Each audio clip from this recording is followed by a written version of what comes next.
But after a couple of weeks ago at church, I decided I wanted to learn more about a few people, and obviously the book A Few Good Men is about a few of the people in the Bible. Sam said he'd done Isaiah last week, so I could have Daniel, which is a bit weird because I started doing a bit of Bible study with Rainbow, and Rainbow gave me some homework on Daniel. So it all fits together, isn't it? It all fits together. Yeah, doesn't it? Nebuchadnezzar, the hardest name to say that I've come across so far in the Bible. Nebuchadnezzar, Babylonian king, ransacks Jerusalem and takes the cream of the crop, including this lad called Daniel and some pals. It's a bad start for Daniel. Nebuchadnezzar offers them rations, but they aren't kosher. Daniel wants to stay faithful and eventually convinces the palace master to let him go veggie if he can prove it won't make him weaker. It works a treat. So rather than go with the flow, Daniel does things that make him stand out and be distinctive. He does other things like interprets a dream for a king when his and his buddies' heads are on the line more than once. He reads and interprets a message in Hebrew, even gets thrown in a lion pit and comes out the other side unscathed. The easy choice for Daniel throughout would have been to have conformed and not stood out from the crowd, to not have been distinctive, but he trusted in God throughout. So how does this apply to sport? What can we possibly take away? Well, he was distinctive, which comes onto the phrase that stays, which was a bit forced, which was follow your instincts and be distinct. He stood out from the crowd. He was a unique individual who wasn't afraid to conform to all that was going on around him. So a question for you all to think on, and I will ask a few people. I'll do that to each thing where I give you 10 seconds to think and I'll pick on some people. Such a teacher. That's good. There's two that I might name off the top of my head. One is Ronnie O'Sullivan. He's the most outspoken snooker player that I can ever remember. He also happens to be very good.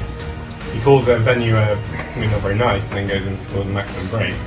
And Eddie the Eagle was pretty distinctive. Like, you know, there's only been one Eddie the Eagle and it's not really happened.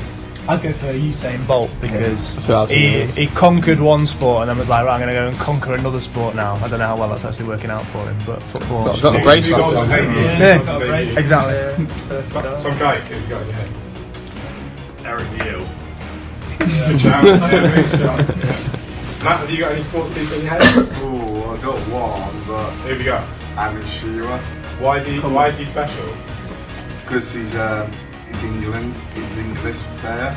He's scored loads of goals. Yeah, he's got loads and loads of goals. I reckon the most distinctive sports person that you could have each have named is yourself. It's quite deep and profound. Yourself is the only sports person who you know the full backstory of, the psychology of, the internal troubles and the internal victories, the level of effort going in and the ups and downs of day-to-day life. No other sports person do you know that much, so it's quite distinctive in that place. So what makes you distinctive on the football pitch? Another question to think on. Mine is an uncanny ability to cross a ball into the top corner from 40 yards out after giving a team talk and crossing a ball into the top corner from 40 yards out. Spoilers for today. Sam's is to dive to the floor with absolutely no provocation. Morgan's ability to be the last man and still have the confidence to calmly round the oncoming striker. Makes my heart skip a beat every time I see that happen. So, Rainbow, what's your unique ability on the football pitch? I can get myself in an attacking position and miscontrol the ball better than anyone. Nice. Yes, unique.